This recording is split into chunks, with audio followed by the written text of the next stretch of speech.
Moving away from that, let's also tell you that Inspector General of Police Kayode Egbetokun believes the country is not mature for state policing despite the myriad of security challenges facing it. He spoke during the National Dialogue on State Police held in Abuja. The IGP argued, among other factors, that there is the potential for abuse of power by the state political leadership. He stated that state governors could use the police forces under their control for political or personal gain and undermine human rights and security.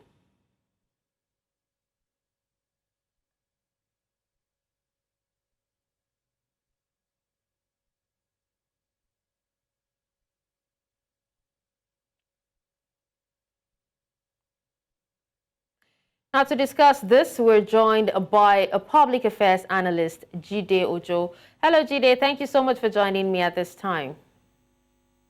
It's my pleasure. Good evening. Good evening.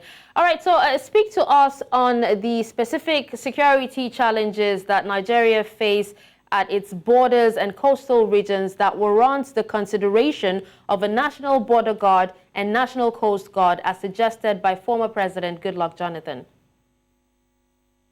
Well, as the former president suggested, if you follow through the discussion over the past years, there have been so many concerns raised about the porosity of our Nigerian borders.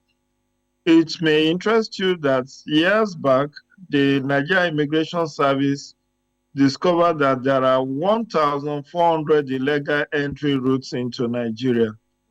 And that is just land borders that are unpoliced, no surveillance of any sort. Nigerian immigration discovered 1,400 of such.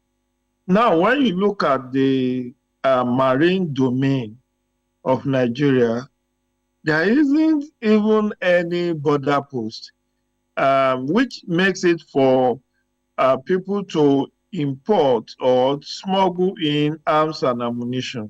So the whole import of having coastal guard and then having the broader border post guard is geared towards ensuring that we are able to cut off supplies of small arms and light weapons that may possibly be smuggled into the country through these two areas, the land borders and then the waterways. Because over the years, we've just not paid sufficient attention. I recall about 2017, the Nigerian government, federal government under Buhari administration, in one of the Federal Executive Council meeting that was chaired by former Vice President Yemi Osinbajo, they devoted about 53 billion to what they call e-border, electronic border surveillance. But till today, I've not heard much about whether that has been successfully completed or not.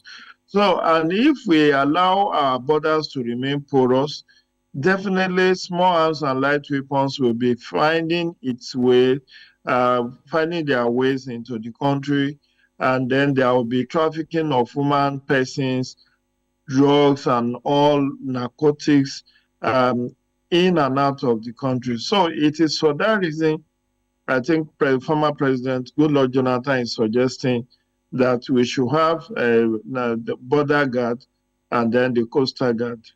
All right. So, but do you think that integrating both into, the state police or into the proposal for state police will impact the overall security altogether? That I don't think will work, because it's not the state that controls the border. For instance, Sokoto, Katsina cannot give you visa to enter Nigeria. Sokoto, even Ogun State, that is adjacent to Benin Republic, cannot issue, travel documents to citizens of another country. So this does not fall within the community or state policing system that was discussed yesterday. I think the former president was just raising that as an additional issue that has to be considered, even as we reflect on issue of having state police. Because even if you have state police, unless the borders are properly marked, properly surveyed, properly secured, both the land borders and the river waterways, we will just be, it will amount to um, um, it will amount to mopping a leaking roof if we do not find a way to interdict and ensure we cut off supply of small arms and light weapons into the country, and also prevent trafficking in person, trafficking in narcotics, trafficking in even food items, all this smuggling of food in and out of country, smuggling of used vehicles called tokumbo, and all of that. It is made easy because our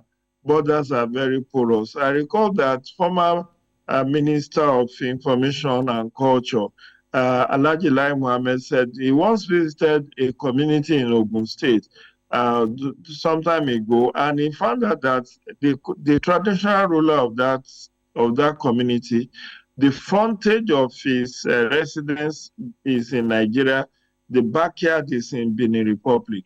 So what that tells you is the artificial border that we have. People walk across Ilela border to Niger Republic in Sokoto.